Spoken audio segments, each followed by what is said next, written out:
Karena itu mari kita bersama-sama bersatu di dalam doa sebelum kita memasuki seri dari 8 tokoh di dalam kitab Kejadian. Tuhan Yesus yang kami kasih, yang kami cintai, terima kasih bahwa kasih-Mu mendesak kami, menyerahkan segala kami bisa menyerahkan waktu kami untuk 2 jam ke depan ini. Tuhan Kau boleh memberkati waktu kami Bible study dari awal, pertengahan hingga akhir. Tuhan berikan kami telinga seorang murid, juga lidah seorang murid, di mana Tuhan melalui Bible study ini bisa menguatkan yang lain. Berkati hamba-Mu juga yang berbicara Tuhan. Di dalam nama-Mu, Tuhan Yesus Kristus kami berdoa, mengucap syukur, haleluya, amin. Saudara yang terkasih dalam Tuhan, sebelum nanti saudara kita akan melanjutkan di dalam pemberitaan firman, mari kita lihat sedikit saja gambaran mengenai apa yang akan kita bahas di dalam Bible study hari ini. Ya, seperti saudara bisa melihat, hari ini kita akan masuk ke dalam seorang tokoh ya yang bernama Yusuf. Ini adalah tokoh terakhir di dalam kitab Kejadian, tokoh yang sebenarnya cukup panjang juga diceritakan karena akan dimulai dari pasal 37, ya hampir sekitar 14 pasal ya. Kisah mengenai Yusuf ini dicatat, dia merupakan satu figur yang penting di dalam Alkitab. Nah, mengapa sosok Yusuf ini begitu penting, mewakili apa, dan gambaran apa yang ada pada Yusuf ya. Kalau kita lihat judulnya, Yusuf ini adalah suatu wahyu atas Kristus yang menang dan penuh suplai.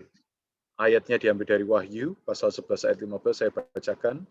Pemerintahan atas dunia dipegang oleh Tuhan kita, dan Dia yang diurapinya, dan Ia akan memerintah sebagai Raja sampai selama-lamanya. Jadi Yusuf di sini akan digambarkan ya, akan diberitakan sebagai sosok atau lambang dari Kristus yang meraja. Nanti detailnya saudara kita akan menyampaikan. Nah, kalau kita melihat Yusuf ini adalah dua tokoh, namun adalah satu persona. Ya. Kalau kita melihat di dalam Kejadian pasal 37 ayat 1 sampai 2, dikatakan adapun Yakub, ya diam di negeri penumpangan ayahnya, ya, kemudian yakni di tanah Kanaan.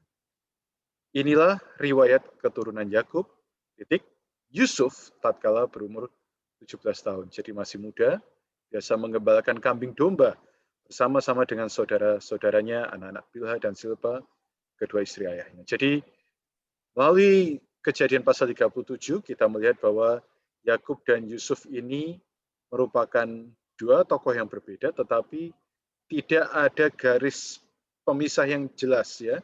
Jadi memang Yakub dan Yusuf ini merupakan satu figur ya. Sekalipun ini adalah dua tokoh yang berbeda. Jadi begitu ngomong tentang riwayat keturunan Yakub, langsung dikatakan Yusuf. Nanti saudara kita juga akan menjelaskan. Kemudian poin penting apa yang bisa kita lihat hari ini yang perlu Bapak, Ibu, saudara-saudari catat, ya nanti di dalam pemberitaan saudara kita, Bapak, Ibu, saudara-saudari sekalian bisa baik-baik menyimak hal-hal ini supaya nanti ketika selesai setidaknya 4 poin ini bisa membawa Anda lebih dalam mengenal perkara Yusuf. Ya, dia bukan sekedar tokoh di dalam sekolah minggu, tetapi ini adalah tokoh yang penting dan berhubungan dengan ekonomi Allah. Yang pertama adalah apakah hubungan Yusuf dengan garis hayat. Ya, nanti kenapa kok dia bisa termasuk tokoh ke-8, ya itu maksudnya. Kenapa kok enggak yang lain? Ya, kenapa kok tidak pilih Yehuda? Kenapa kok tidak pilih siapa? Ruben. Kenapa kok tidak pilih Lewi? Ya, kenapa Yusuf? Kemudian yang kedua, bagaimanakah Yusuf dapat menggambarkan seorang yang menang ya, bagi Allah? Jadi nanti Bapak Ibu Saudari juga bisa melihat tokoh Yusuf ini seorang yang menang. Menang yang seperti apa? Ya, bisa dicatat. Yang ketiga, apakah makna porsi atau berkat ganda yang didapat oleh Yusuf? Di saudari Bapak Ibu sekalian bisa nanti juga melihat apa saja ya berkat yang didapat oleh Yusuf karena dia ada di dalam kemenangan tadi. Dan terakhir, ya, bagaimanakah Yusuf dapat dikaitkan atau dikatakan sebagai lambang dari Kristus, khususnya di aspek meraja. Jadi ini adalah poin penting, tentu nanti saudara kita akan mengelaborasi jauh lebih dalam, jauh lebih luas, tapi setidaknya 4 poin ini jangan sampai terlewatkan. Selamat menikmati, Tuhan Yesus memberkati. Saya berikan waktu dan tempat kepada saudara Cheng Hin. Amin.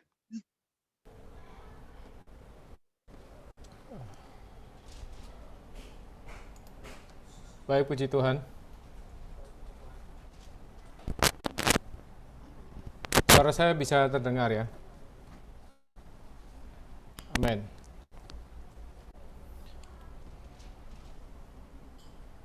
Malam, bisa terdengar suaranya? Amin. Bisa, saudara. Oke, baik, puji Tuhan.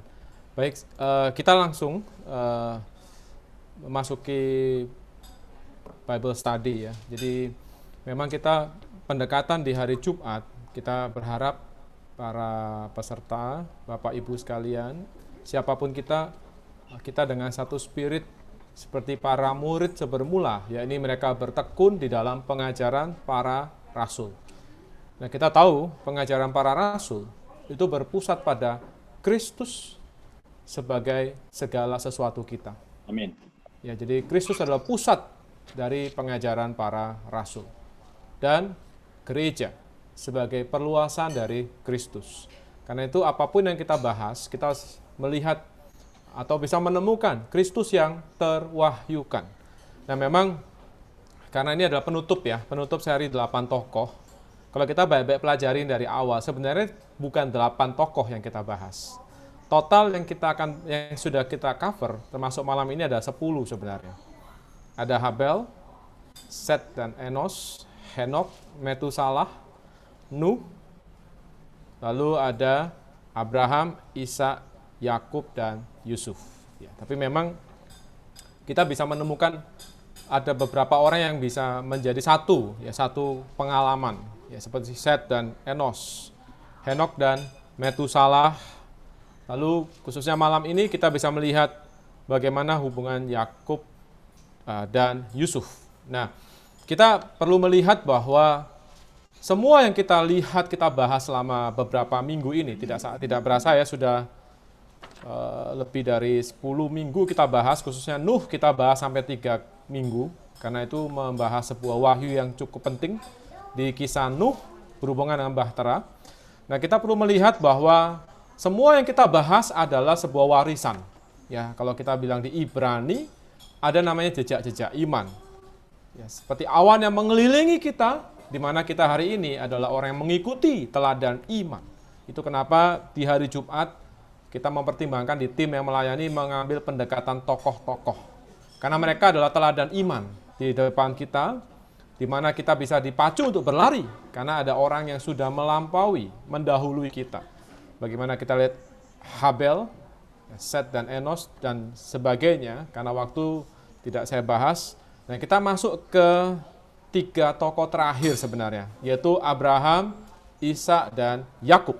Di mana Yakub sangat melekat dengan satu anak yang bernama Yusuf. Ya, kita akan lihat 3 poin penting malam ini yang akan disimpulkan dengan sebuah judul yang kita lihat bahwa Yusuf adalah wahyu mengenai Kristus. Kembali lagi, kalau kita menelaah Alkitab baik-baik, kita akan menemukan satu yang tersembunyi, yang tersingkap, yang tidak lain adalah Kristus. Tapi Kristus di aspek yang bagaimana? Yang kita perlu lihat, yang merupakan bagian dari pengalaman rohani kita. Yang kita akan lihat malam ini, Yusuf adalah wahyu mengenai Kristus yang menang dan penuh dengan suplai. Nah, kita akan melihat 3 poin ya. Pertama, sejarah dan pengalaman rohani. Ya, ada satu prinsip kita perlu melihat bahwa sejarah, Alkitab mencatat sejarah tidak berurutan. Ya, Alkitab mencatat sesuatu di dalam, khususnya kitab Kejadian, ambil contoh, itu adalah untuk mewahyukan sebuah urutan pengalaman rohani. Ya. Jadi ada fakta sejarah, ada namanya fakta pengalaman rohani. Tidak selalu bersamaan. Ya, kita lihat sekarang perkara sejarah dan pengalaman rohani. Kedua, kita akan lihat bagaimana hubungan Yusuf dan Yakub. ketiga, hubungan Yusuf dan Kristus. Nah, karena ini sangat singkat, ada beberapa poin yang tidak kita bahas, kita berfokus pada wahyu mengenai Kristusnya. Khususnya poin ketiga tadi Saudara Moses sebutkan, siapakah Kristus yang terwahyu dan bagaimana pengalaman kita. Baik, sekarang saya langsung masuk ke aspek urutan pengalaman rohani. Di aspek sejarah, sebenarnya Abraham muncul dulu, betul tidak? Abraham, baru Ishak, baru Yakub. Tetapi, di dalam pengalaman rohani kita perlu melihat bahwa Yakub muncul terlebih dahulu.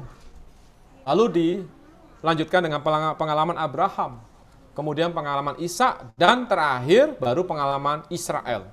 Kenapa saya sebut Israel? Karena itu adalah pengalaman dari Yakub yang telah melalui proses. Sehingga dia menjadi Israel. Jadi kita perlu jelas. Nah, perkara Yakub, ini kita perlu lihat bahwa Yakub itu adalah perkara pemilihan. Bagaimana dia adalah mewakili dari manusia yang dipilih oleh Allah. Lalu kemudian dalam waktu dia lahir dan jatuh. Ini adalah pengalaman manusia secara umum. Kita semua dimulai dengan situasi yang jatuh. Kemudian Allah bekerja, memanggil kita. Nah, itulah pengalaman Abraham. Pengalaman terpanggil ya. Pengalaman Yakub adalah bagaimana manusia diciptakan sebagai sebuah bejana, tapi kita jatuh. Ya, tapi puji Tuhan, Allah bekerja terus memanggil. Inilah pengalaman Abraham, di mana Abraham dipanggil, dia dibenarkan dan hidup oleh iman. Nah, ini adalah pengalaman Abraham dalam pengalaman rohani, dan kita harus match ya. Kita lihat pengalaman rohani kita demikian. Kita dahulu dimulai dengan apa? Jadi orang yang dipilih.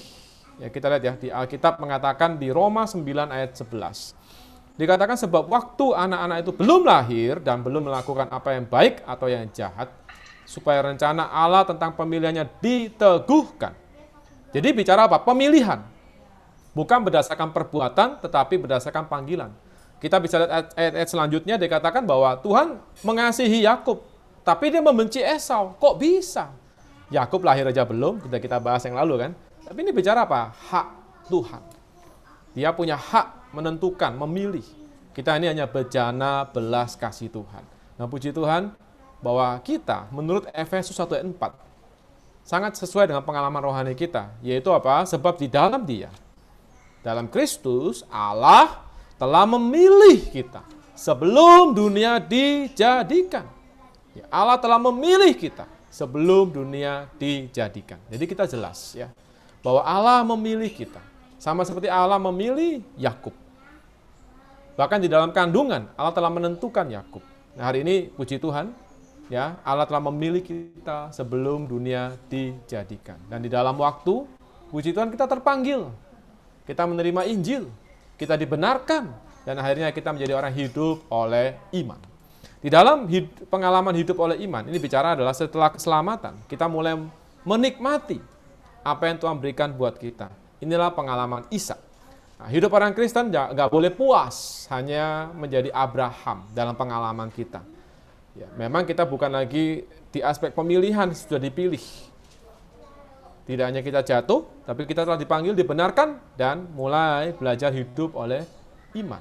Di dalam proses inilah kita menerima, menikmati segala kelimpahan Kristus. Inilah pengalaman Ishak.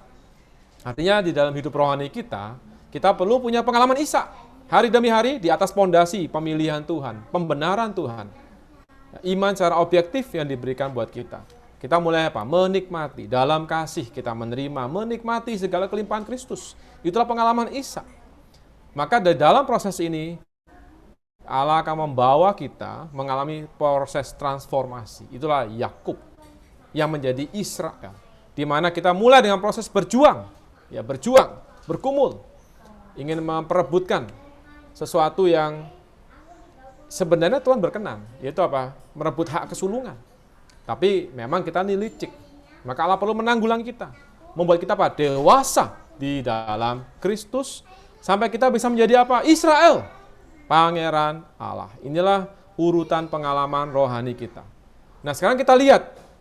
Tadi sudah disebutkan. Kalau kita baca pasal 37 sampai 50, kita menemukan bahwa Yusuf dan Yakub ini muncul terus. Bersilang-silang. Ini menunjukkan ada satu perbauran biografi antara Yusuf dan Yakub. Ya, artinya apa? Ini sebenarnya membicarakan satu tokoh, ya, satu pengalaman dari satu orang dari dua sisi. Ya, kita perlu lihat bahwa Yusuf adalah bagian dari Yakub. Yusuf tidak terpisah dari Yakub. Itu kenapa Allah menyebut dirinya, aku adalah Allah Abraham, Allah Isa, Allah Yakub. Dia tidak menyebut dirinya juga Allah Yusuf, ya kan? Karena kan kita lihat Yusuf menonjol sekali. Kenapa Allah tidak menyebutnya adalah Allah Abraham, Isa, Yakub, dan Yusuf? Karena Yusuf adalah bagian dari Yakub. Ya, kita perlu lihat Israel, yaitu Yakub yang telah melalui proses transformasi.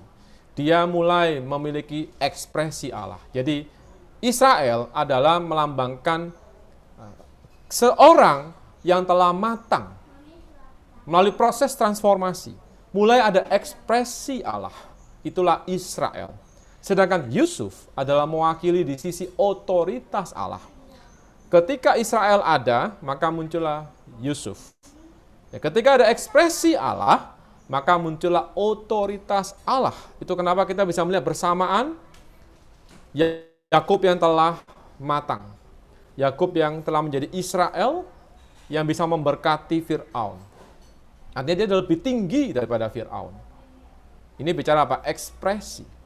Di sisi yang lain, Yusuf di Mesir, dia adalah mangku bumi. Dia adalah Perdana Menteri. Dia adalah yang berotoritas di tanah Mesir. Ini melambangkan apa? Sisi otoritas. Itulah rencana Allah. Puji Tuhan, kita bisa melihat sebuah proses di mana kita sebagai orang Kristen, kalau kita terus maju bertumbuh, kita akan mencapai kematangan. Mulai ada ekspresi Allah dan ada otoritas Allah. Inilah kisah kejadian dari orang yang di dalam garis hayat. Tapi kita tahu ini belum sempurna ya, karena kitab Kejadian ditutup dengan apa? Orang di dalam peti mati, dengan kematian. Kitab Kejadian masih perlu kitab Keluaran. Bisa melihat bagaimana Allah membangun tempat kediamannya. Nah, tapi memang Kejadian lebih cenderung ke pengalaman individu dari orang Kristen. Nah, kita lihat ya, Yusuf juga adalah lambang dari siapa? Kristus yang mutlak sempurna. Jadi ini adalah poin ketiga ya.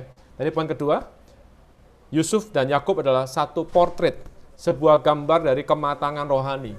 Di mana di dalam pertumbuhan kita, dalam kematangan rohani kita akan ada ekspresi Allah, ada otoritas Allah. Nah, sekarang kita lihat poin ketiga yang penting sekali, yaitu bagaimana kita melihat Yusuf adalah lambang Kristus yang mutlak sempurna. Dan Yusuf adalah salinan dari kehidupan Kristus. Dia adalah kopi dari kehidupan Kristus. Artinya apa? Anda lihat Yusuf, Anda bisa lihat bagaimana hidup Yesus. Di Alkitab ya, dikatakan bahwa ia tidak berbuat dosa dan tipu tidak ada di dalam mulutnya. Tuhan kita adalah sempurna. Kita lihat Yusuf di dalam sosok Perjanjian Lama, dia sangat perfect, dia sangat sempurna. Nah, kita lihat sekarang Kristus dan Yusuf. Nah, malam ini karena kita Bible study, kita akan melihat apa yang kita berikan, yaitu bagaimana kehidupan Yusuf adalah kopi dari kehidupan Kristus. Jadi kita mau melihat kehidupan Kristus yang digambarkan dari kehidupan Yusuf. Nah, ini adalah sebuah potret juga di sisi kita. Kalau kita bertumbuh di dalam hayat, maka kadar kepenuhan Kristus akan menjadi ekspresi hidup kita. Nah, apa yang terjadi pada Yusuf yang adalah gambaran dari hidup Kristus, seharusnya menjadi sebuah peta bagaimana kita hidup. Ya, kita lihat satu demi satu ya. Bahwa Kristus ada 3 aspek yang utama kan, di mana di dalam inkarnasi. Lalu dia bicara bagaimana setelah itu dia mati dan kemudian masuk ke tahap kedua, kebangkitan dan kenaikannya. Tahap ketiga, yaitu apa? Kedatangannya yang kedua. Ini semua bisa kita lihat terwahyu di dalam kisah Yusuf. Nah, mungkin banyak orang tidak melihat perkara ini ya. Ini puji Tuhan, Alkitab menyingkapkan siapakah Kristus dalam kisah hidup Yusuf. Malam ini sebenarnya cukup sederhana, tapi cukup dalam. Ya. Kita bisa lihat ada 6 poin mengenai Kristus di aspek inkarnasinya yang digambarkan di dalam kehidupan Yusuf. Ya, 1, statusnya. Yusuf adalah seorang gembala. Ya, kita jelas bahwa Yusuf adalah seorang gembala. Anda bisa baca baik-baik, yaitu di kitab Kejadian pasal 37 ayat ke-2.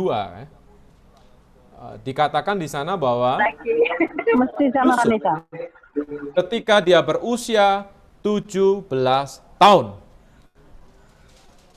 dia menggembalakan kawanan domba.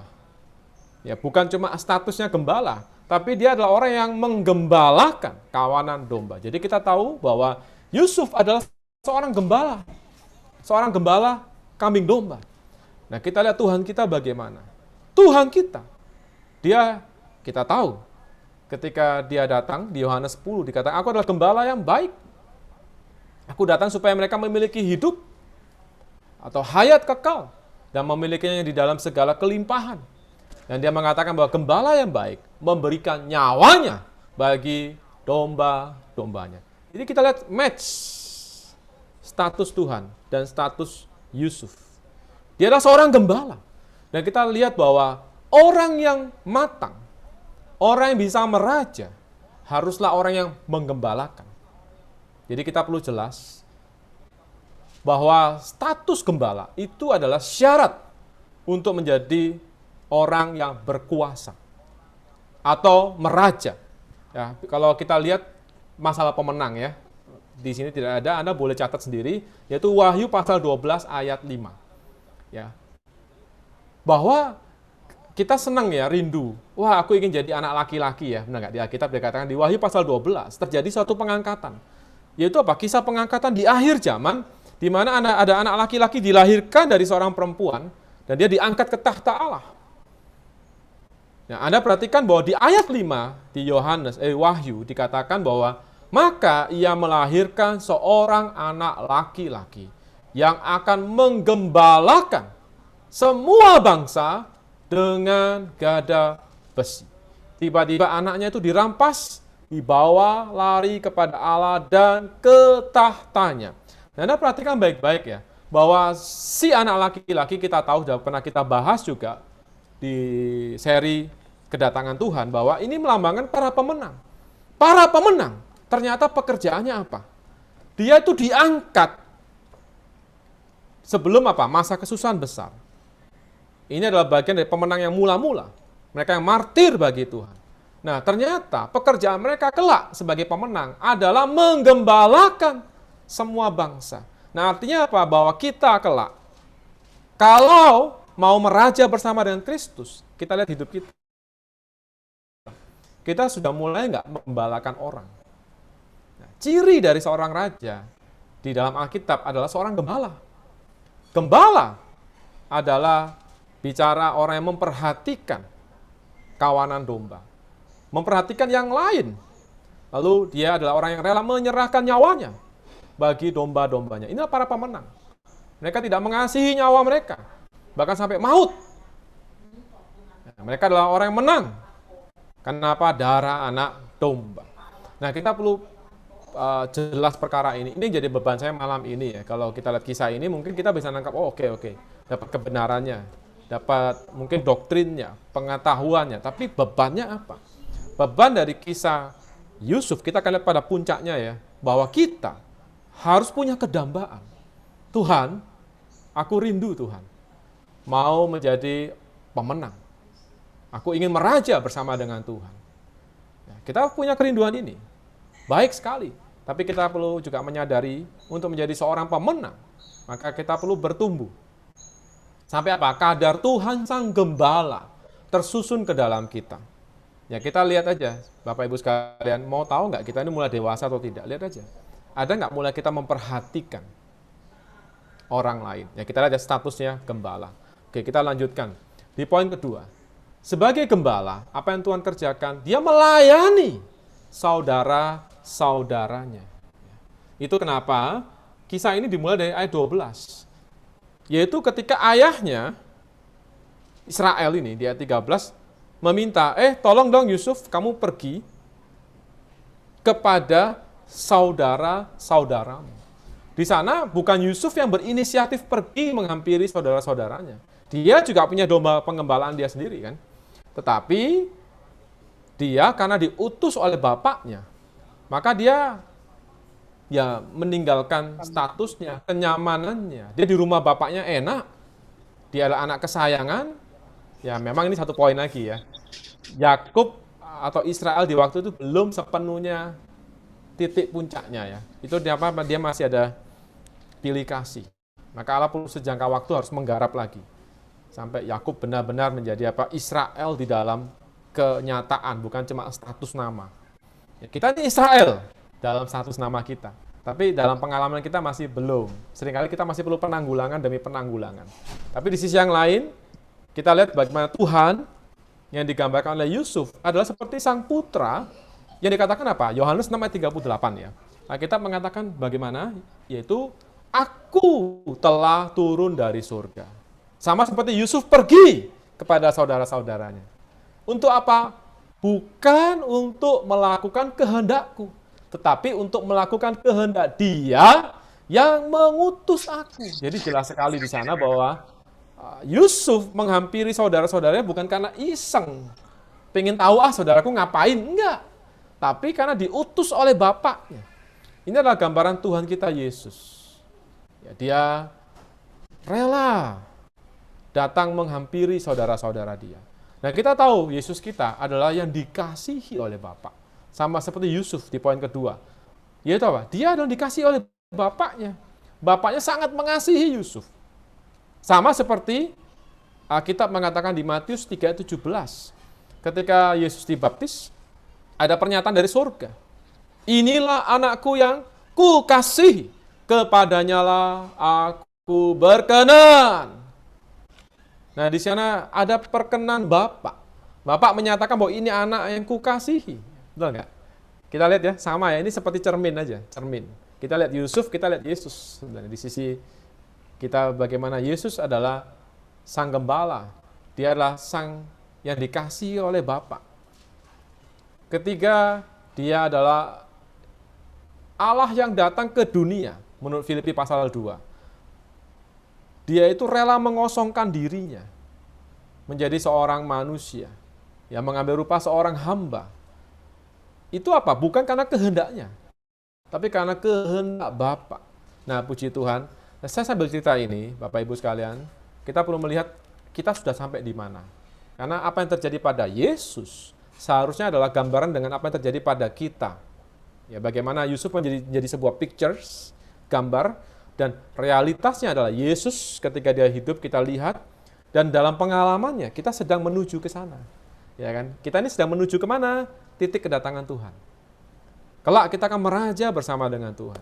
Maka hari ini kalau kita mau meraja bersama dengan Tuhan, kita perlu doa, Tuhan, sebagaimana Engkau adalah sang gembala yang baik. Tuhan, aku juga mau seperti Petrus. Karena aku mengasihi Engkau, aku mau mengembalakan kawanan dombamu. Nah, kita lihat dia melayani. Kemudian cara dia memandang. Itu adalah cara Tuhan memandang. Kita lihat bagaimana ketika Yesus di muka bumi. Ya, ketika Yesus menginjil, lalu ditolak. Apa yang terjadi? Para murid, Yohanes khususnya, sok-sokan. Guru, apa kita panggil api turun aja bakar mereka? Wah, luar biasa kan? Tapi Tuhan bagaimana? Tuhan mengatakan kamu tidak tahu roh macam apa yang kamu miliki. Di sana Tuhan menegur. Kenapa? Tuhan memandang manusia yang telah jatuh dalam dosa itu mustika. Ya kan? Sebagaimana mimpi Yusuf. Yusuf punya mimpi. Dia melihat saudara-saudaranya seperti berkas gandum. Dan dia juga adalah berkas gandum. Bedanya berkas gandum dia tegak berdiri, ya kan? Nah, dia juga melihat saudara-saudara seperti bintang. Ya, kita perlu melihat di Filipi juga mengatakan hal yang sama ya. Di Filipi kita melihat bagaimana status kita, bahwa kewarganegaraan kita itu di dalam surga. Bapak Ibu sekalian, cara kita memandang umat Allah mempengaruhi apakah kita bisa meraja bersama dengan Tuhan. Nah, cara Yusuf memandang saudaranya, itulah cara gambaran dari cara Tuhan memandang kita. Itulah jalan kita untuk apa bisa menjadi seorang yang memerintah bersama dengan Tuhan. Itu apa? Kalau kita lihat saudara-saudara kita di dalam Tuhan khususnya, mereka semua karena telah diselamatkan, mereka semua adalah berkas-berkas gandum. Sama seperti kita. Bedanya kondisinya mungkin berbeda-beda. Tapi secara status mereka adalah berkas gandum. Betul tidak, Bapak Ibu sekalian? Mau selemah bagaimanapun orang Kristen, statusnya adalah hasil dari sebutir biji gandum itu. Di dalam setiap orang percaya ada hayat Allah, yang adalah hayat berkas gandum. Secara posisi, semua orang Kristen adalah berada di surga kewarganegaraannya. Kita ini bersumber dari surga. Memang kondisi terang pancaran cahayanya bisa berbeda-beda. Tergantung kondisi kita, tapi status tidak pernah berubah. Betul tidak? Nah, moga kita menjadi orang Kristen yang punya cara pandang Allah. Seperti Tuhan katakan ketika Bileam diminta mengutuk orang Israel oleh Balak. Tuhan mengatakan melalui Nabi Bileam bahwa aku tidak melihat cacatnya Yakub, tidak kulihat kecacatannya. Nah, Tuhan melihat kita. Kalau kita lihat surat-surat Paulus, seringkali dia mengatakan kepada orang-orang kudus, ya kan? Kepada to the saints. Kepada gereja di Korintus dikatakan kepada orang-orang kudus di Korintus. Padahal orang Korintus itu parah banget dosanya. Ya kan? Kenapa? Karena mereka ada berzina, ada permasalahan, banyak hal, perpecahan. Tapi Paulus masih bisa mengatakan kepada gereja di Korintus, orang-orang kudus di Korintus. Kenapa? Paulus melihat orang Korintus di sisi pandang Allah, dari kacamata surga, bahwa mereka apapun kondisinya adalah berkas gandum dan bintang. Nah, saudara sekalian, moga kita jadi orang Kristen yang saling melihat di dalam kita ini siapa, bukan di luarnya. Memang keadaan kita bisa lemah, tapi kita harus melihat cara pandang Allah. Amin. Nah, kemudian memang kita lihat pengalaman Yusuf tidak mengenakan. Yaitu apa? Ketika dia mengunjungi saudaranya, yang terjadi adalah apa? Dia dibenci, dia dianiaya, dia dikhianati, dijual, ya kan? Dibohongi orang tuanya lagi. Nah, ini bicara apa? Yesus kita. Ketika dia datang ke dunia, karena kasihnya begitu besar, dia memandang kita mustika. Tetapi orang yang dia datangi menolak dia. Nah, kita perlu sadar bagaimana Tuhan kita, dia dikhianati dengan 30 keping perak. Dia dijual, dikhianati oleh muridnya. Jadi, inilah pengalaman dari Yusuf yang adalah gambaran dari pengalaman Yesus. Ya, dia khianati. Nah, kita lihat lebih lanjut. Ketika akhirnya dia dijual, dia menjadi budak di Mesir.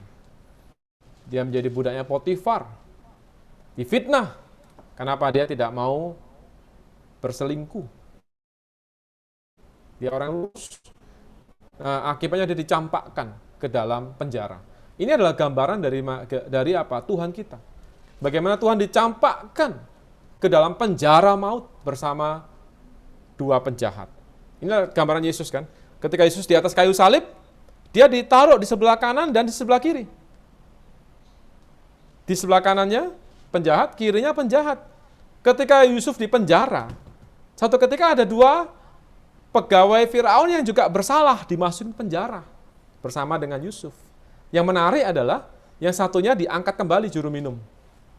Yang juru roti digantung. Nah, ini kita lihat realitasnya apa? Ketika di atas kayu salib ada satu penyamun binasa. Tapi satu penyamun beroleh selamat. Puji Tuhan. Tuhan bisa mengatakan, hari ini juga engkau bersama-sama dengan aku ke Taman Firdaus Allah. Dan akhirnya dia mati. Yesus juga mati. Ini apa? Bicara penjara. Hades, itulah penjara maut. Tuhan dipenjara sejangka waktu oleh maut. Yusuf juga dipenjara sejangka waktu. Di dalam apa? Dungeon itu adalah kayak kurungan bawah tanah. Jadi penjaranya Yusuf itu bawah tanah. Sesuatu yang tidak mengenakkan, gelap, lembab, tidak sehat. Tuhan kita dibawa ke dalam alam maut. Nah, tapi puji Tuhan, Tuhan tidak berhenti di sana. Yusuf juga tidak berakhir kan kisahnya di sana. Akhirnya apa? Kita lihat Yesus masuk ke tahap kedua. Yesus bangkit dari kematian dan naik. Ini bicara apa? Satu pengalaman yang lain dari Yusuf. Sejangka waktu, akhirnya Yusuf dibebaskan dari penjara. Wow, ini apa? Bicara kebangkitan Yesus. Yesus dibangkitkan. Kalau dikatakan di Kisah Rasul pasal 2 ayat 24 dikatakan, tetapi Allah membangkitkan dia dengan melepaskan dia dari sengsara maut. Karena tidak mungkin ia tetap berada di dalam maut itu. Jadi Allah yang membangkitkan dia, melepaskan dia dari sengsara maut. Sama seperti Yusuf di penjara, dia sengsara, menderita. Karena difitnah, bukan karena dia layak di penjara. Tuhan disalibkan juga bukan karena kesalahan Tuhan, tapi karena dia difitnah. Dia dijual, dia dikhianati, akhirnya dia mati.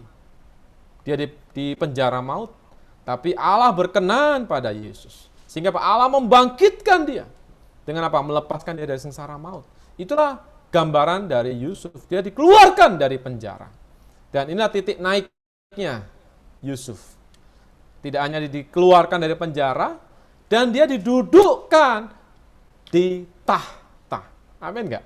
Ini adalah pengalaman Tuhan kita.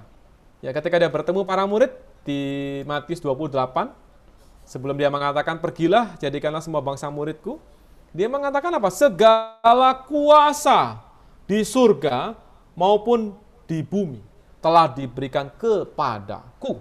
Nah, di hari kebangkitan Yesus, Yesus memiliki segala kuasa diberikan kepada Yesus. Baik yang di surga maupun yang di bumi. Nah, ini adalah pengalaman Yusuf. Yusuf akhirnya diangkat menjadi apa? Mangku bumi. Mohon maaf, mungkin bisa di-mute mic-nya yang lain ya, supaya bisa tidak mengganggu. Nah, Yusuf menjadi apa? Perdana Menteri, mangku bumi. Ya. Ini adalah secara positif kita bisa melihat gambaran bagaimana Tuhan melalui sebuah proses yang menyakitkan, akhirnya dia mati, dia bangkit, dan segala kuasa telah diberikan oleh Bapa kepada Yesus Tuhan kita. Wow, ini adalah wahyu yang saya harap kita bisa melihat ya. Next time Anda baca kisah Yusuf, cara pandang kita harus berbeda. Kita melihat Yusuf adalah sebuah gambaran Kristus yang meraja, dan ini adalah sebuah peta perjalanan kita, pengharapan kita, bahwa kelak, ya kalau kita lihat baik-baik ya, bahwa di Wahyu pasal 3 ayat 21, dikatakan siapa yang menang? He who over.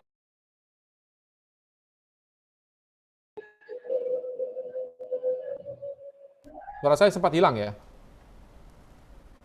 Sudah oke. Oke, saya ulang sedikit ya. Sampai mana tadi? He who overcomes. Oke, di Wahyu pasal 3 ayat 21, ada satu janji untuk para pemenang. Tuhan menjanjikan kepada siapa yang menang, kepadanya akan kuberi tempat, yaitu apa? Duduk dengan aku di tahta. Nah, adalah janji dari Tuhan bahwa tidak hanya Tuhan yang sudah bertahta, tetapi kita kelak akan bisa bertahta bersama dengan Tuhan. Nah, moga kita lihat satu pengharapan.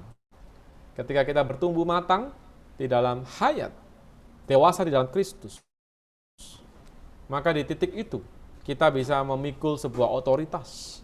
Tuhan akan mempercayakan otoritas. Anda tapi perlu perhatikan bahwa ciri-ciri orang yang mengekspresikan Allah, dia adalah orang yang menggembalakan Allah, menggembalakan kawanan domba. Karena itulah pekerjaan kita kelak. Pekerjaan kita itu bukan ngatur-ngatur. Kamu kerjakan ini, kerjakan itu. Bukan. Kerjaan orang Kristen, kerjaan pemenang itu menggembalakan. Puji Tuhan.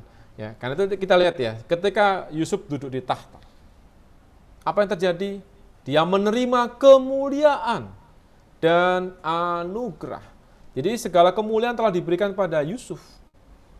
Dia diberi kalung, diberi cincin. Ya, dia diberi kemuliaan. Tuhan kita Yesus telah menerima kemuliaan dan anugerah.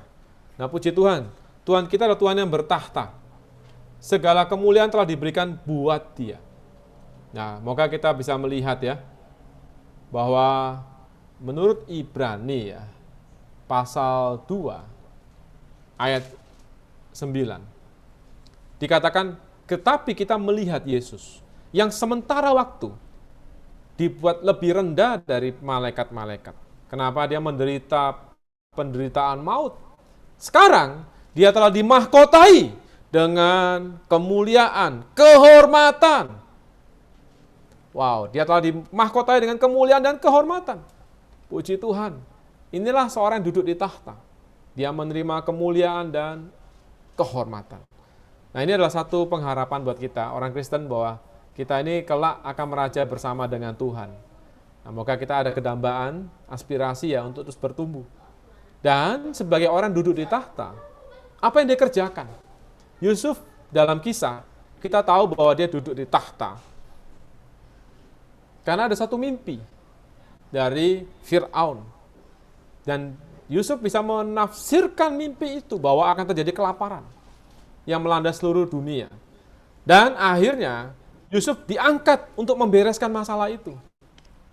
Dia diangkat untuk membereskan masalah dunia di waktu itu. Yang akan menghadapi kendala yaitu apa? Kelaparan. Sehingga apa? Yusuf menjadi juru selamat dunia di waktu itu. Ya, di waktu itu dunia sedang menghadapi masalah, yaitu kelak akan ada kelaparan. Tapi Yusuf di posisi dia di tahta, dengan segala kemuliaan kuasanya, dia mengerjakan apa? Selama 7 tahun, dia membangun lumbung-lumbung. Ya kan? Dia menyediakan makanan.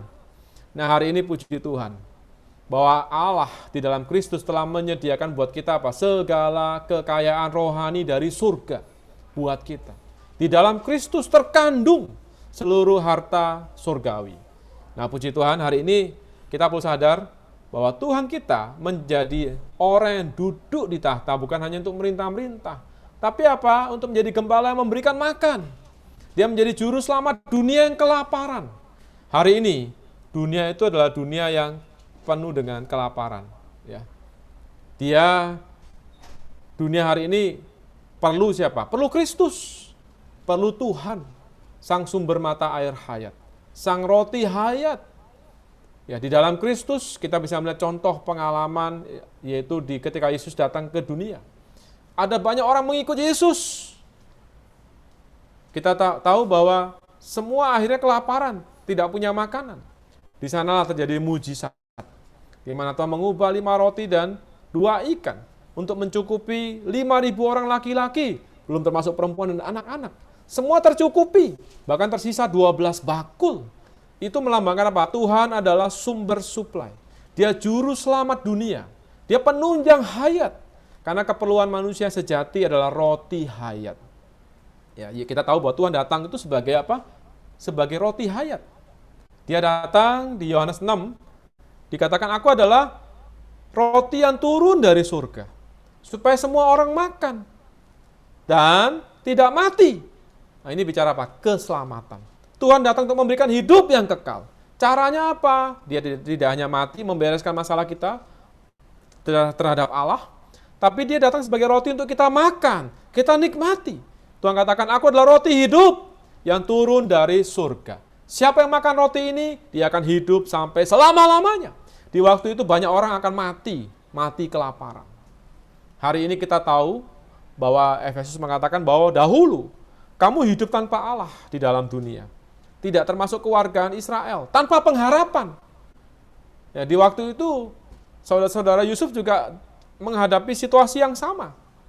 Kelak mereka bisa kelaparan, bisa mati tanpa makanan. Tapi Yusuf menjadi juru selamat. Hari ini, puji Tuhan, Tuhan adalah juru selamat kita. Dia datang tidak hanya membereskan masalah dosa kita, dia datang untuk mengenyangkan kita, menjadi suplai, menjadi roti hayat yang tak terbatas. Nah, moga kita melihat ini kita sukacita. Tuhan datang, bertahta. Untuk apa? Menjadi supply buat kita. Di Mesir adanya kelaparan. Tetapi Tuhan yang digambarkan oleh Yusuf menjadi supply buat seluruh manusia. Tuhan apa? Rindu semua orang menerima dia. Inilah keinginan Tuhan. Dia ingin semua orang diselamatkan. Dia tidak ingin seorang pun binasa. Puji Tuhan, Bapak Ibu sekalian, saudara-saudara sekalian, kita perlu sadar bahwa ada keperluan yang besar di masa-masa pandemi ini. Banyak orang akan mati tanpa Kristus. Kita perlu ada beban untuk memperkenalkan juru selamat dunia. Yang Tuhan mereka perlukan, manusia perlukan hari ini bukan antivirus corona. Antivirus corona ya menolong manusia sejangka waktu. Tapi ada satu virus yang berbahaya. Itu apa? Virus dosa. Virus dosa telah bercokol di dalam setiap manusia. Dan jelas upah dosa adalah maut. Nah, Tuhan datang untuk memberikan antivirus. Yaitu apa? Tuhan memberikan hidup yang kekal. Setiap orang menghadapi masalah, mati kekal. Tuhan datang untuk memberikan apa? Dirinya sebagai sumber hidup kekal. Sehingga siapa yang menerima Kristus, puji Tuhan, mengalami keselamatan, menerima hidup yang kekal. Puji Tuhan.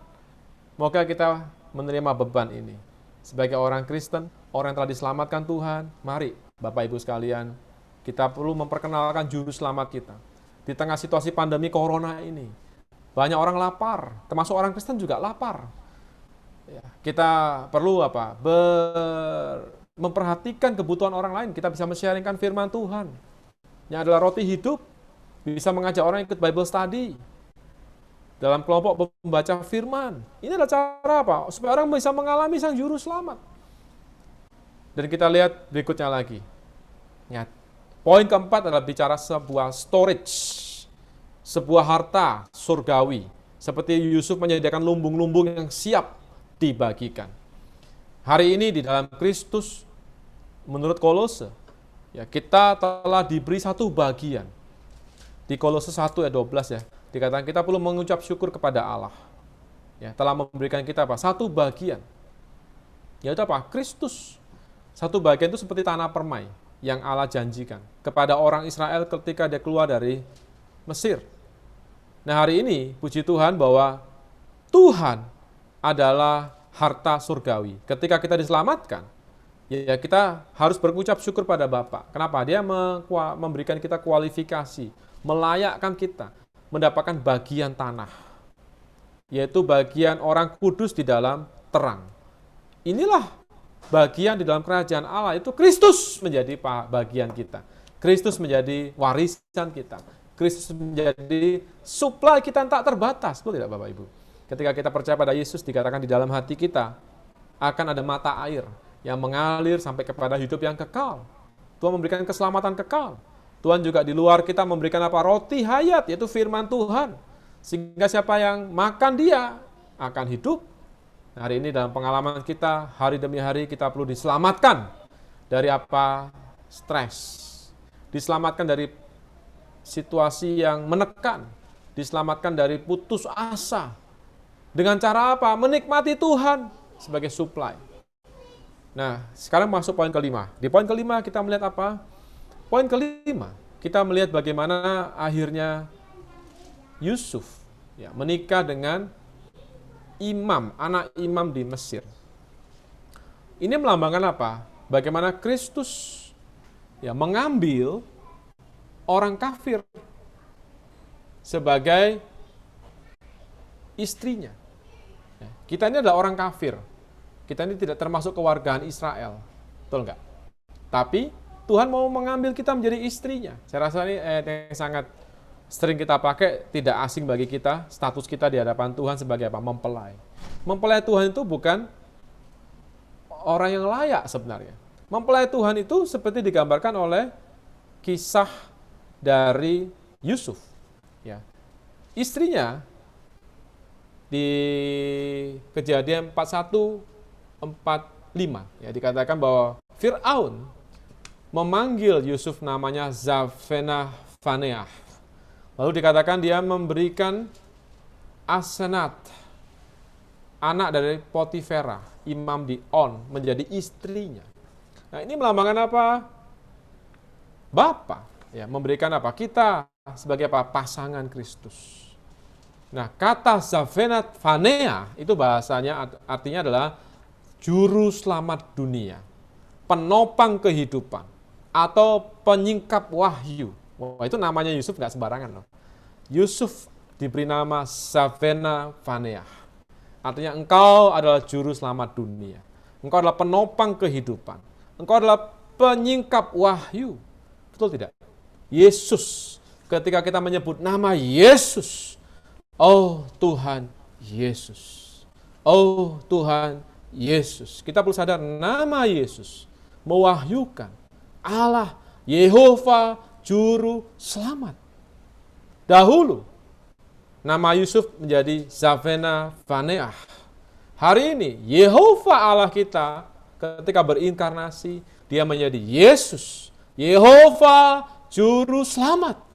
Di dalam Yesus, kita mengalami keselamatan. Di dalam Yesus, kita mengalami hidup kekal. Di dalam Yesus, kita menerima wahyu. Kita bisa mengenal seluruh rencana Allah, isi hati Allah di dalam Yesus. Kenapa? Yesus juga adalah Sang Firman. Melalui firman-Nya, kita menerima roti hayat, juga menerima wahyu. Apa yang tersembunyi di hati Allah disingkapkan oleh Tuhan kita. Uji Tuhan, Dia adalah Zavena Vaneah kita sejati. Dia adalah juru selamat dan penunjang kehidupan kita. Karena itu hari demi hari. Mari Bapak Ibu sekalian, kita perlu menjadi orang yang menikmati nama Tuhan. Menikmati keselamatan daripada Tuhan. Di mana Tuhan hari ini juga menjadikan kita pasangannya. Menjadikan kita apa? Kekasihnya. Kelak Tuhan akan datang apa? Menikahi kita sebagai gerejanya. Di Wahyu 19 ayat 7, kita tahu di akhir zaman. Apa yang terjadi? Ada sebuah pesta, sebuah panggilan. Dikatakan, yuk mari, let us rejoice and exalt. Mari kita bersorak-sorai, bersuka cita. Mari beri kemuliaan pada Dia. Kenapa? Hari pernikahan anak domba telah tiba. Hari kedatangan Tuhan adalah hari pernikahan. Wah, moga kita merindukan ini ya. Hari ini kita telah dipertunangkan dengan Kristus. Yesus diwahyukan di Yohanes 3 sebagai mempelai laki-laki. Efesus mengatakan Yesus bagaimana Dia mati. Bagaimana laki-laki harus mengasihi perempuan. Suami mengasihi istri, sebagaimana Kristus mengasihi gereja dan mati bagi gereja. Jadi itulah Tuhan. Hari ini puji Tuhan, dan pada puncaknya ya, hari ini kita adalah orang yang hari demi hari bisa dikenyangkan. Yang terakhir ya, di posisi Dia sebelum Tuhan datang kembali. Kita hari ini karena punya Tuhan Sang Zavena Vaneah kita, dan kita adalah pasangannya, maka hari demi hari kita bisa menikmati suplai. Oh, yang kaya, limpah, hari demi hari. Semoga hidup kita hari demi hari penuh dengan kekuatan. Karena Tuhan katakan, siapa yang makan aku, hidup oleh aku. Nah, hari demi hari, semoga ini jadi pengalaman kita. Dan poin ketiga, ketika kita lihat Yusuf, kita harus lihat Yusuf di dalam apa? Gambaran Kristus yang akan datang kedua kalinya. Di mana kita melihat gambaran ini? Yakni ketika Yusuf mulai mengenali saudara-saudara yang bodoh, yang tidak mengenali dia, yang akhirnya tahu bahwa itu adalah Yusuf. Dan pada puncaknya, dia menjadi orang yang memerintah di atas seluruh muka bumi. Nah, kita lihat, ini gambarannya apa? Gambaran dari orang Yahudi. Ya, bahwa di Wahyu pasal 1 ayat 7 ya. Kita lihat bahwa di waktu Yesus datang pertama kali, dia dikhianati, dia dijual, dia dibunuh. Sama seperti kisah Yusuf pertama. Tetapi kedua kalinya, kita lihat di Wahyu 1 ayat 7, dikatakan, lihatlah ia datang dengan awan-awan, dan setiap mata akan melihat dia. Juga siapa? Mereka yang telah menikam dia. Mereka yang telah menikam dia. Artinya orang-orang di waktu itu menyalibkan Yesus akan dibangkitkan dan melihat. Termasuk orang-orang Israel. Akan melihat Yesus yang mereka tikam. Anda hari ini kalau ke Israel ya, saya pernah nonton YouTube beberapa wawancara. Mereka wawancara, menurut kamu siapa Yesus? menurut kamu siapa Yesus? Jawaban mereka semua meremehkan, siapa sih Yesus tuh? Pada tidak mau mengakui Yesus sebagai itu. Oh, mereka orang Israel ya, sombong sekali. Sampai sekarang mereka masih sangat sombong sekali. Ketika diwawancara mereka, oh Yesus ya? Oh Yesus itu kan Tuhannya orang Kristen. Bagi saya bukan siapa-siapa Yesus itu. Tuhan saya itu Yehova. Yesus bukan siapa-siapa. Jadi mayoritas orang Israel tidak mengakui Yesus. Bagi mereka Yesus itu adalah penjahat, penipu. Tetapi kelak ketika Yesus datang kedua kalinya, ya seperti dulu, Yusuf cerita pada saudara-saudara dia, saya mimpi loh, ada berkas, 12 berkas. Berkas saya itu tegak berdiri, berkasmu semua nyembah. Marah mereka, masa kita suruh nyembah kamu? Nah, sama seperti kedatangan Yesus. Semua orang menolak siapa Yesus. Mereka tidak mengakui. Wah, mana nih orang Nazaret? Mana mungkin dia ini nabi? Apalagi dikatakan anak Allah, karena itulah dia dibunuh. Nah, hari ini, orang Israel menolak. Orang Israel secara badani menolak Yesus. Kelak. Ya, kita lihat kondisi zaman ya. Ini nggak lama. Tuhan masih datang. Di waktu itu semua akan menangis. Semua akan menyesal. Mereka melihat yang ditikam, itu datang kedua kalinya dalam kemuliaan. Sama seperti waktu terakhir, Yusuf menampilkan dirinya, aku ini Yusuf yang kau jual.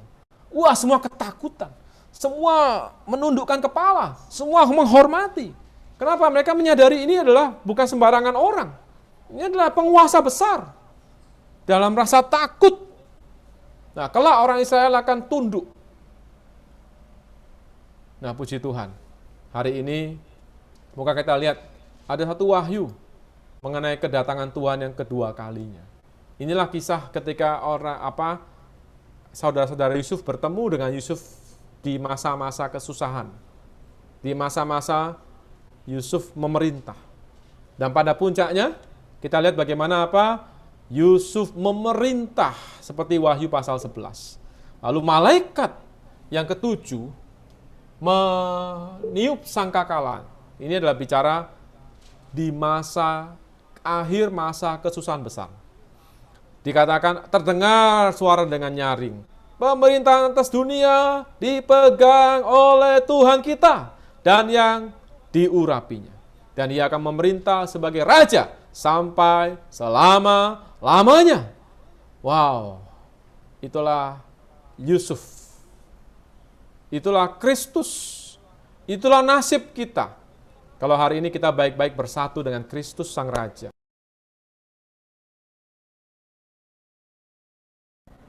Ya, kita membiarkan Kristus terus memenuhi kita, bertumbuh di dalam kita, mengubah kita sampai kita memiliki ekspresi Allah. Maka kita mulai memiliki otoritas.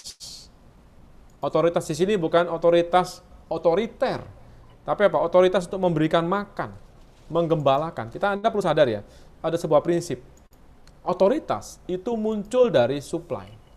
Ya, kita perlu lihat bagaimana Allah punya tahta. Ini sebagai penutup ya, Bapak Ibu sekalian. Sebelum nanti kita bagi breakout rooms, kita perlu sadar bahwa sampai Yerusalem baru, di Yerusalem baru itu, tahta, ada sebuah tahta. Tapi dikatakan dari tahta itu mengalir keluar aliran air kehidupan. Lalu di tengah-tengah sungai itu ada pohon kehidupan yang mengeluarkan buah tiap-tiap bulan. Yang daunnya untuk menyembuhkan bangsa-bangsa. Anda perhatikan, tahta Allah itu bicara apa? Air mengalir, dari tahta keluar air. Dari tahta keluar pohon kehidupan. Artinya apa? Cara Allah memerintah adalah dengan memberikan makan. Memberikan supply. Itulah kenapa waktu Tuhan datang, aku datang untuk memberikan nyawaku. Itulah Sang Gembala. Sang Gembala otoritasnya muncul dari penggembalaannya. Ketika dia menggembalakan domba-domba, memberikan makan domba-domba. Kalau kita pernah lihat videonya ya, gembala itu kalau manggil, panggil-panggil sebentar, domba datang semua. Ya, domba mengenal suara gembalanya. Ya kan? Otoritasnya juga ada di gembala itu dengan tongkatnya. Ayo, dia ajak jalan, dombanya ngikut semua. Kenapa? Gembalanya selama ini memberikan makan, memperhatikan domba-dombanya. Nah, hari ini Tuhan kita juga sedemikian, bukan? Dia memberikan nyawanya buat kita, memberikan suplainya buat kita. Nah, hari ini puji Tuhan, Semoga kita melihat inilah gambaran dari pertumbuhan rohani kita juga. Kita perlu hari demi hari menjadi orang yang bersatu dengan Kristus, Yusuf yang sejati. Ya, kita perlu menjadi orang yang terus diubah sampai ke taraf ekspresi Allah. Ya, semoga sejarah dari tokoh-tokoh Alkitab menjadi sejarah kita. Pengalaman mereka menjadi pengalaman rohani kita. Sehingga apa? Kita bersatu, ya, menjadi apa? Yakub yang diubah menjadi Israel, di mana dalam realitasnya diwakili oleh Yusuf yang memerintah. Semoga Tuhan berkati kita. Saya akan tutup di dalam doa. Ini juga adalah penutup dari seri 8 tokoh di dalam kitab Kejadian. Saya doa sebentar ya. Tuhan, terima kasih pada Tuhan. Kami mengucap syukur bahwa hari ini kami bisa melihat wahyu mengenai Kristus di dalam kitab Kejadian. Kami sungguh damba melihat bagaimana Yusuf adalah gambaran Engkau yang meraja. Ketika dia meraja, sungguh adalah untuk menjadi berkat bagi dunia, menjadi suplai makanan bagi banyak orang.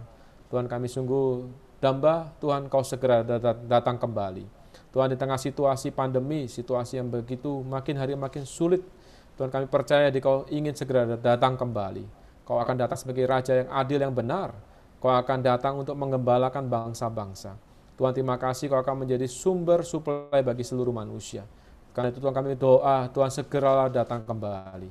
Tuhan, kami mau juga menjadi bagian dari para pemenang Tuhan yang memerintah bersama dengan Tuhan. Karena itu bawalah kami belajar, berlatih semenjak kami hidup di dunia ini, bertumbuh di dalam Engkau. Menjadi orang yang bersatu dengan Kau Sang Gembala, memperhatikan kawanan domba-Mu. Setia melayani kawanan domba-Mu.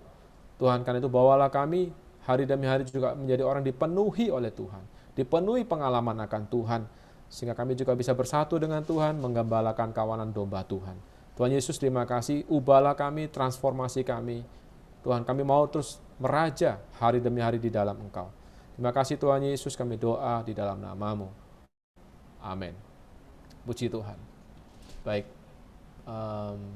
kita akan masuk ke breakout ya, betul ya? Apakah bagian breakout sudah siap? Siap.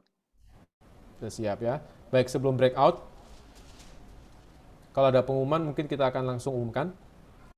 Karena setelah breakout kita langsung bisa bubar, ya, kita langsung bisa doa di tempat masing-masing, lalu bisa selesai. Yang pasti minggu depan ya kita akan masuk ke seri tokoh-tokoh yang mengalihkan zaman. Ya, kita ingin dari tokoh-tokoh itu kita tetap melihat teladan-teladan iman. Mereka yang dipakai Tuhan mengalihkan zaman. Hari ini adalah zaman akhir ya. Tuhan segera datang. Sebagai orang Kristen kita tidak cukup hanya jadi orang Kristen yang baik. Kita harus jadi orang Kristen yang punya nilai zaman. Apa? Ya, orang yang punya nilai zaman. Seperti Elia. Elia contoh. Elia adalah nabi yang punya nilai zaman. Di waktu itu masih ada 70 nabi seharusnya ya, betul ya. 70 orang yang tidak menyembah Baal. Banyak orang benar. Tuhan masih menyisakan. Tetapi hanya Elia yang Tuhan bisa pakai di waktu itu untuk satu pekerjaan yang khusus. Lalu ada Elisa, dan selanjutnya lagi. Ada Samuel contoh. Di masa itu ada Samuel yang mendatangkan kerajaan, yang mengurapi Raja Daud. Kenapa situasi Israel lagi jatuh meninggalkan Allah. Jadi banyak aspek ya, nanti kita akan umumkan lebih lanjut. Baik, saya serahkan, coba mau saya umuman apa? Kalau nggak ada bagi. Sudah. Amin. Sudah. Baik.